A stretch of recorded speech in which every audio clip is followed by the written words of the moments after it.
Bonjour et bienvenue sur MathoKLM. Aujourd'hui, on va voir ensemble le théorème de Thalès. À la fin de cette vidéo, ce sera plus clair pour toi. Et n'oublie pas,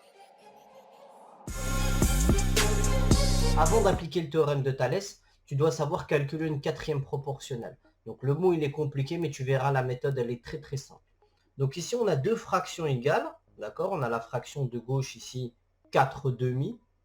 Cette barre de fraction, elle correspond à une division. 4 demi, 4 divisé par 2, égale à 6 sur x. 6 divisé par x. Ce qu'on te demande, c'est de calculer x. Comment je fais? Je commence déjà par dessiner une croix. On me demande de calculer x. Donc ici, je veux x égale à une valeur. Je prends la diagonale où n'apparaît pas le x. Sur quelle diagonale n'apparaît pas x? Donc sur cette diagonale, x n'apparaît pas. Ensuite, qu'est-ce que je fais? J'écris 6 fois 2. Donc je fais 6 fois 2.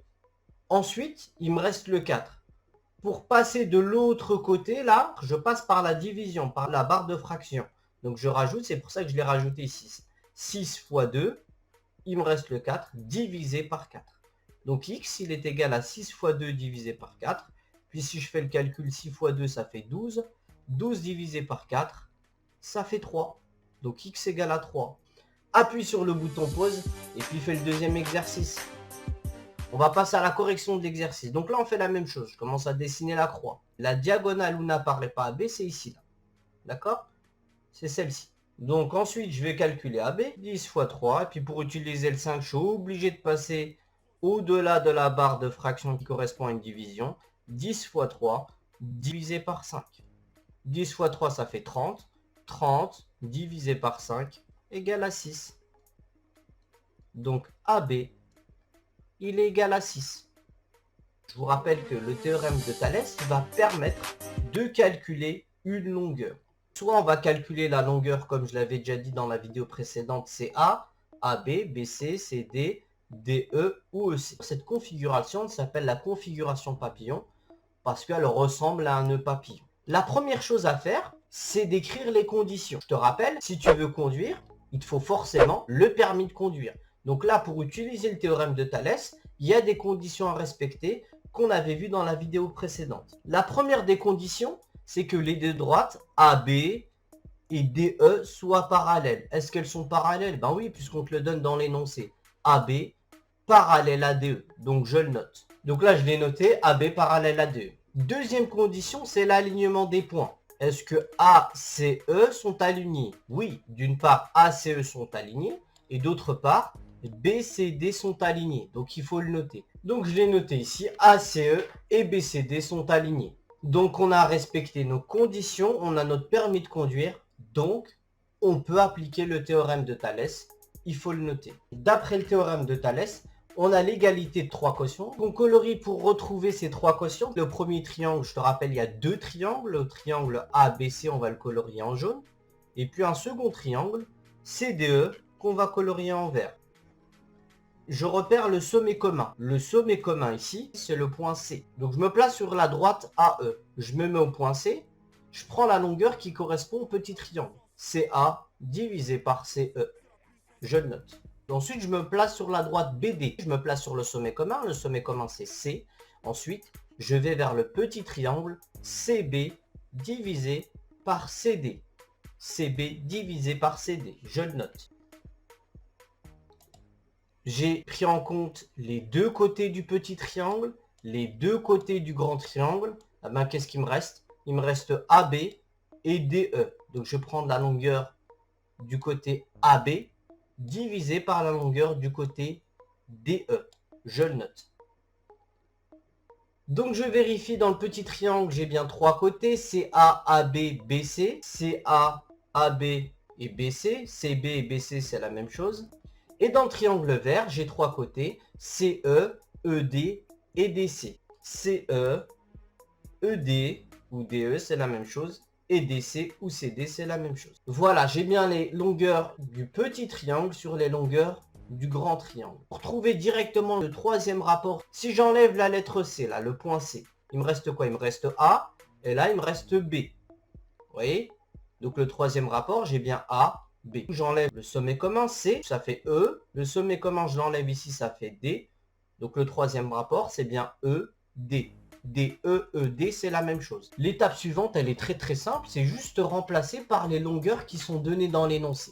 Ici, j'ai CA divisé par CE. Est-ce qu'on me donne CA et CE dans l'énoncé? Oui, on me donne CA égale à 4 cm et CE égale à 2 cm.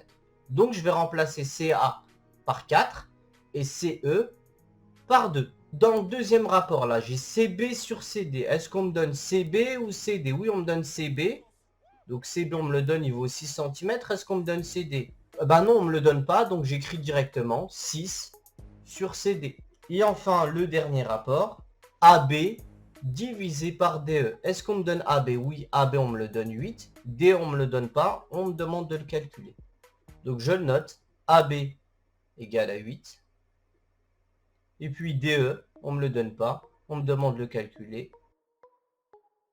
Donc je vous rappelle, on me demande de calculer CD, donc je suis obligé de prendre cette fraction-là. Ok. Et puis il m'en faut une autre pour calculer une quatrième valeur. Est-ce que je vais prendre celle de droite, 8 sur DE? Non, parce que là, je ne connais pas la valeur de DE. Ben, je vais prendre celle-ci. Maintenant, j'ai 3 valeurs parmi les 4. Donc il suffit de calculer une quatrième proportionnelle. Donc je te rappelle, je dessine ma croix, je prends la diagonale sur laquelle n'apparaît pas ce que je cherche. Ici je cherche CD, c'est cette diagonale là, CD. Je vais faire 6 fois 2, et puis pour utiliser le 4, je vais passer par la barre de fraction. 6 fois 2 divisé par 4, je le note.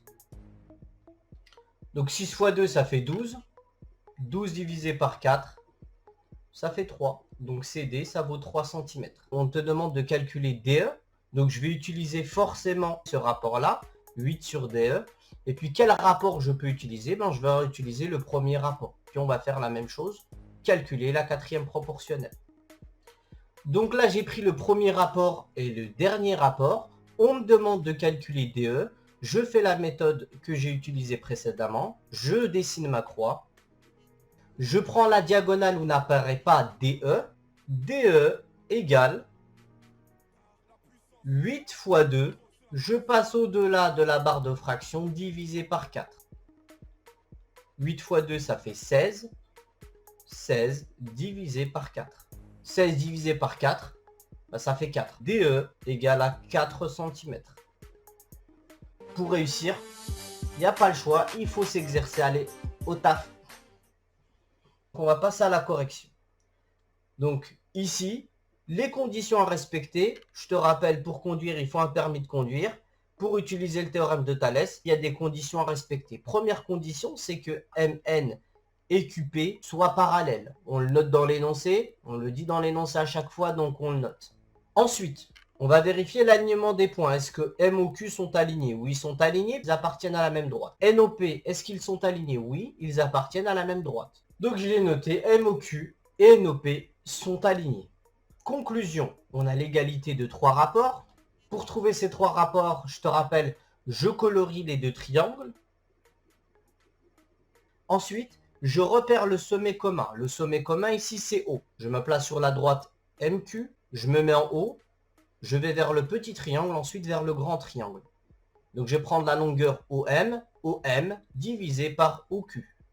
Ensuite, je me place sur la droite NP, je me place sur le sommet commun, là où se touchent les 2 triangles, c'est le point O. Je vais vers le petit triangle, ON divisé par OP. Et enfin, pour trouver le dernier rapport, il y a 2 méthodes. Première méthode, ici je cache le O, donc j'ai M. Ici je cache le point commun aussi, le O, j'ai N. Donc le troisième rapport, ce sera MN. Et en bas, si je cache le O, j'aurai Q. Je cache le O, j'aurai P. MN sur QP. Où on regarde ici, il me reste la petite longueur ici, MN, et puis la grande longueur ici, QP. MN divisé par QP. Dès que j'en suis arrivé là, eh ben, l'étape numéro 3, c'est de remplacer par les longueurs. Je le remplace par les longueurs qu'on me donne dans l'énoncé. Donc je te rappelle l'énoncé, on me demande de calculer MN. Donc je suis obligé de prendre cette fraction-là, ce rapport-là, MN. Ensuite, lequel je vais prendre? Est-ce que je prends le premier? Non, puisque là, je ne connais pas 2 valeurs. Il nous faut 3 valeurs parmi les 4 pour calculer la quatrième proportionnelle. Donc laquelle je vais prendre? Je vais prendre celle-ci. 5/4. Je recopie. Je fais ma croix. Je prends la diagonale où n'apparaît pas ce que je cherche. Ici, je cherche à calculer Mn. Mn est égal à 8 fois 5. Je passe au-delà de la barre de fraction divisé par 4. 8 fois 5, ça fait 40. 40 divisé par 4, ça fait 10. La conclusion, Mn égale à 10 cm.